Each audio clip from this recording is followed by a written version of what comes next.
दोस्तों, बॉलीवुड इंडस्ट्री में अपना नाम बनाने के लिए ये सितारे न जाने किस किस हद तक गुजर जाते हैं। बॉलीवुड में अपना नाम कमाने के लिए कई बॉलीवुड सितारे ऐसे हैं जो हर हद पार कर जाते हैं, लेकिन ऐसे में इन बॉलीवुड सितारों को कई बार फैंस की बदसलूकी का भी सामना करना पड़ता है। ऐसा कई बार हुआ है कि इन सेलिब्रिटीज को एयरपोर्ट्स पर अलग अलग तरह की परेशानियों का सामना करना पड़ता है। और आज की इस वीडियो में हम आपको यही बताने वाले हैं कि किस किस हीरोइन को कब कब एयरपोर्ट पर किस वजह से परेशानी का सामना करना पड़ा। जब से प्रियंका ने हॉलीवुड में काम करना शुरू किया है, तब से इनकी फॉरेन ट्रिप्स कुछ ज्यादा ही लगती हैं। ऐसे में कई बार इन पर भीड़ हावी भी हो जाती है। मामला 2017 का है, जब प्रियंका अपने परिवार के साथ क्रिसमस और न्यू ईयर मनाने मुंबई आई, तो मुंबई एयरपोर्ट पर उनकी झलक पाने के लिए भीड़ उमड़ पड़ी। प्रियंका को एयरपोर्ट पर देख उनके साथ सेल्फी लेने के लिए फैंस की भीड़ लग गई। वहीं खड़ी एक लड़की ने प्रियंका के साथ फोटो लेने के बाद उनके गले लगकर उन्हें जबरदस्ती किस कर लिया, लेकिन प्रियंका ने भी इस बात का विरोध नहीं किया। इस वीडियो में आप साफ देख सकते हैं कि प्रियंका जहां भीड़ में बहुत ही असहज महसूस कर रही हैं, वहीं वो दूसरों को बोलती हुई नजर आ रही हैं कि प्लीज धक्का मत मारो। वहीं अब अगर बात करें अनुष्का शर्मा की, तो अनुष्का शर्मा एक बार एक अवार्ड फंक्शन से कनाडा से लौट रही थी, तो उन्हें मुंबई एयरपोर्ट पर कस्टम डिपार्टमेंट ने रोक लिया और 4 घंटे तक उनसे पूछताछ की।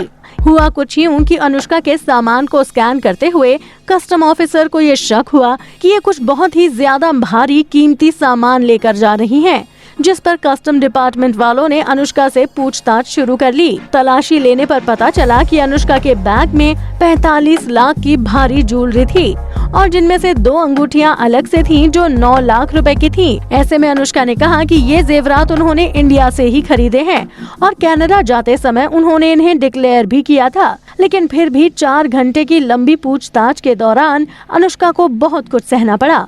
इसके अलावा कस्टम डिपार्टमेंट वालों ने उस ज्वेलरी शॉप वाले को भी कॉल करके पूछताछ की, जहां से अनुष्का ज्वेलरी खरीदने का दावा कर रही थी और 4 घंटों की पूछताछ के बाद अनुष्का को वहां से जाने की इजाजत मिली। वहीं एक बार ऐसा ही किस्सा शिल्पा शेट्टी के साथ भी हो चुका है। शिल्पा शेट्टी एक बार जर्मनी जाने के लिए फ्लाइट में बस चढ़ने ही वाली थी कि इमिग्रेंट ऑफिशियल्स ने उनको रोक लिया और उनसे कहा कि राजस्थान कोर्ट की तरफ से उनका लुकआउट नोटिस जारी है, जिस वजह से उन्हें इंडिया से बाहर ट्रैवल करना अलाउड नहीं है। मामला था शिल्पा शेट्टी के publicly Hollywood star Richard gear को किस करने वाला, जिसके लिए शिल्पा शेट्टी बहुत बड़ी मुश्किलों में फंस गई थी।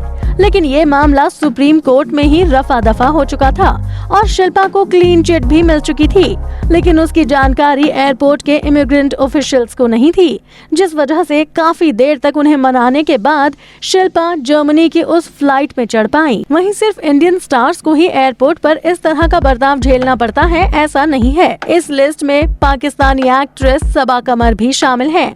सबा कमर ने इरफान खान के साथ हिंदी मीडियम फिल्म से बॉलीवुड में अपना डेब्यू किया था।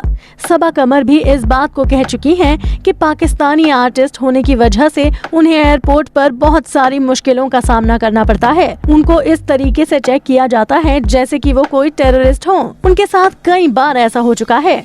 एक बार जब सबा अपने पूरे क्रू के साथ जॉर्जिया शूटिंग के लिए जा रही थी, तब उनके पूरे क्रू को जाने दिया गया क्योंकि उनके पास इंडियन नेशनैलिटी के पासपोर्ट थे, लेकिन सिर्फ सबा को रोक लिया गया क्योंकि उनके पास पाकिस्तानी नेशनैलिटी का पासपोर्ट था। सबा ने बताया कि उन्हें काफी हैरेस किया गया, उनको एक मुजरिम की तरह इन्वेस्टिगेट किया गया और उसके बाद ही उन्हें जाने की इजाजत मिली। वहीं एक बार एयरपोर्ट पर प्रीति जिंटा को भी बहुत बड़ी मुश्किल का सामना करना पड़ा था। प्रीति जिंटा दिल्ली आने के लिए एयरपोर्ट पहुंची, लेकिन एयरपोर्ट पर CISF ने उनसे उनका आइडेंटिटी प्रूफ मांगा, जिस पर प्रीति भड़क गईं और उन्होंने अपना ID प्रूफ दिखाने से ही मना कर दिया। काफी देर बहसबाजी करने के बाद प्रीति ने अपना ID प्रूफ दिखाया और तब जाकर उन्हें फ्लाइट में बोर्ड करने की इजाजत मिली। वहीं इस लिस्ट में बिपाशा बसु का नाम भी शामिल है। बिपाशा बसु जब लंदन से इंडिया आ रही थी, तो कस्टम ऑफिशियल्स की नजर उनके बहुत बड़े शॉपिंग बैग्स पर पड़ी और इस वजह से उन्हें चुटकियों में डिटेन कर लिया गया। लेकिन जब उनके सामान की तलाशी ली गई, तब पता चला कि बिपाशा कोई बहुत बड़ी चीज लेकर नहीं आ रही थी, तो उन्हें सिर्फ 12,000 की मामूली सी ड्यूटी फी लगाकर जाने दिया गया। वहीं मिनीषा लांबा भी एक बार कस्टम्स के लफड़ों में फंस चुकी हैं। कांस फिल्म फेस्टिवल से वापस लौट रही मनीषा लांबा को कस्टम्स में अनडिक्लेयर्ड ज्वेलरी के लिए रोक लिया गया था। 50 लाख की अनडिक्लेयर्ड ज्वेलरी लेकर मनीषा लांबा इंडिया वापस आ रही थी, लेकिन इस पर मनीषा लांबा का कहना था कि उन्हें इसके बारे में इंफॉर्मेशन नहीं थी कि इन सब का क्या प्रोसीजर होता है। 16 घंटे के इंटेरोगेशन के बाद कुछ मामूली सी कस्टम फी लगाकर मनीषा को वहां से जाने दिया गया था। तो दोस्तों, आपको बॉलीवुड इंडस्ट्री की इन एक्ट्रेसेस के बारे में जानकर कैसा लगा, जिन्हें एयरपोर्ट पर न जाने किस किस तरह की परेशानियों का सामना करना पड़ता है? आप अपनी राय हमें कमेंट करके जरूर बताएं। साथ ही बॉलीवुड इंडस्ट्री से जुड़ी और भी ऐसी ही चटपटी खबरें जानने के लिए आप हमारे चैनल को सब्सक्राइब करना ना भूलें।